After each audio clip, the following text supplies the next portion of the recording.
Hola, ¿qué tal? Buenas noches, mi nombre es Juan Camilo Pantoja y hoy les quiero compartir el análisis del cuento La luz es como el agua de Gabriel García Márquez. Lo podemos encontrar aquí en los 12 cuentos peregrinos. Para eso tenemos que tener en cuenta dos tipos de análisis, el análisis de texto y el análisis de texto con sus elementos. Bueno, en el primer análisis sería el análisis de texto narrativo. Se tiene en cuenta lo siguiente: el autor, el narrador, la macroestructura y valoración. Bueno, en el primer punto encontramos la biografía. Vamos a hablar de la biografía de Gabriel García Márquez.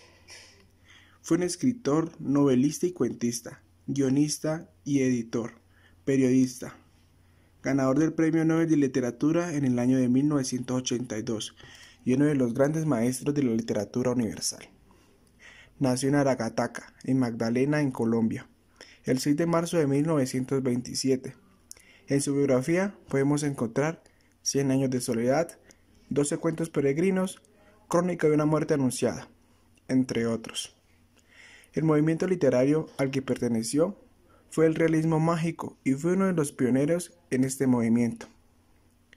La intención del autor en este cuento es dar a conocer hechos reales que recolectó a través de vivencias y de noticias. En el segundo punto encontramos el narrador. Para este cuento sería un narrador de tercera persona omnisciente. ¿Por qué? Porque conoce a detalle la historia, los personajes, los sentimientos de los personajes y el desenlace de la historia. Como tercer punto podemos encontrar la macroestructura. Tema general fue la obsesión de unos niños por la navegación y, como sus padres, consentían sus caprichos. Otro punto sería el asunto. La historia transcurre en Madrid, en el Paseo de la Castellana. Dos niños obsesionados por la navegación, su padre que los consentía en todo, y una madre que no le gustaba la idea del bote en la casa, pero que ellos conseguían convencerlos en hacer lo que ellos querían tener. Esto se sale de control cuando ellos, aparte de pedirle el bote de Navidad, meses después querían un equipo de buceo. Los padres no les dijeron si sí o si no. Los niños le dijeron que si conseguían ganar la gardenia de oro en el primer semestre, entonces ellos se lo merecían. Y así fue. Primeros en todo y con reconocimiento del rector. Cuando llegaron a la casa, encontraron el equipo de buceo en su empaque original. Y es ahí donde empieza la magia de la imaginación. Otro punto sería la idea principal. En este podemos encontrar el capricho de los niños por tener sus cosas de navegación. Y una segunda idea serían los regalos de Navidad. Otro punto sería que se volvieron los mejores estudiantes, todo por conseguir lo que ellos querían. En el tercer punto, que es la valoración, encontramos la tesis. En la tesis sería la obsesión de los niños por navegar.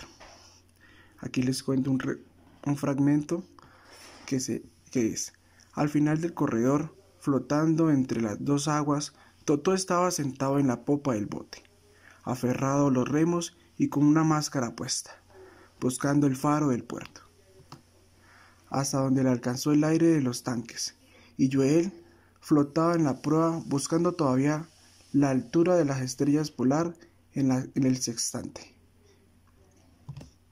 Flotaban por toda la casa y sus 37 compañeros de clase, eternizados en el instante de hacer pipí en la meseta del Genarios. En eso también podemos encontrar los valores. Uno de los valores sería la responsabilidad por parte del papá, que cumplía con los que le prometía a sus hijos, y un antivalor sería la tacañería por parte de su mamá, que no le gustaba gastar en esas cosas. Una apreciación valorativa sería: a pesar de un cuento muy corto, nos da a entender que la imaginación de unos niños de 7 y 9 años es posible crear un mundo lleno de aventuras cuando los padres no están. Y una contextualización sería: hay muchos papás que consienten mucho a sus hijos, y unos inocentes también, como ocurre en el cuento, cuando el papá le dice que la luz es como el agua, y que con solo abrir la llave todo es así. En el segundo análisis encontramos el análisis de textos narrativos desde sus elementos. Pueden ser de forma y de fondo. En forma encontramos que la narración es en tipo prosa. Y de fondo encontramos que tiene 4 elementos, que son la estructura, personajes, tiempo y espacio. Pasamos a explicar la estructura. En la estructura encontramos el inicio, el nudo y el desenlace. El inicio es cuando los niños le piden en Navidad un bote con remos a su papá, y su papá se los entrega días después. En el nudo encontramos que los niños se obsesionan demasiado y ahora le piden un equipo de buceo y de pesca a los papás. Y en el desenlace es cuando los niños fallecen ahogados. Los personajes. Los personajes principales son Totó y Joel. Los personajes secundarios vienen siendo los padres. Y sus relaciones son sentimentales. En el tiempo encontramos el cronológico que viene siendo en Navidad y pasan 6 meses que vienen siendo en julio. El espacio donde se desarrolla toda la historia es en un apartamento en Madrid, en el Paseo de la Castellana. También se habla de un lugar en Cartagena, en Colombia. Pero todo ocurre en el apartamento 547 del edificio 47.